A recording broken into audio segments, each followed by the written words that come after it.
சௌபரி என்ற முனிவருக்கு இந்த உலகத்தை பார்க்கவே பிடிக்கவில்லை.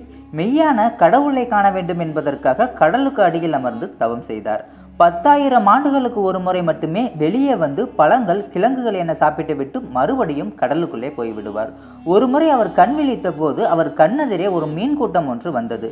அந்த கூட்டத்தை பார்த்த அந்த முனிவர், இந்த மீன்கள் குடும்பமாக செல்லும் போது எவ்வளவு அழகாக உள்ளது, நாமும் இல்லறத்தில் இருந்திருந்தால் மனைவி குழந்தைகள் பேரன் பேத்திகள் என சந்தோஷமாக இருந்திருக்கலாமே என எண்ணினார் அந்த முனிவர். உடனே கடலை விட்டு வெளியே வந்து மந்தாதா என்ற மன்னனிடம் போய் பெண் கேட்டார். அந்த மன்னனுக்கு 50 பெண் குழந்தைகள். வயதான இந்த முனிவரை பார்த்த அந்த மன்னன், பெண் கொடுக்க விரும்பாததால் சுயமரம் நடத்திய என் பெண்களுக்கு திருமணம் முடிப்பேன், அதுவே எங்களுடைய மரபு என்று தட்டி கழித்தான்.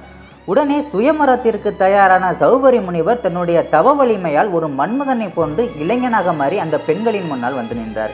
50 பேருமே அவருடைய அழகில் மயங்கி 50 பேரும் திருமணம்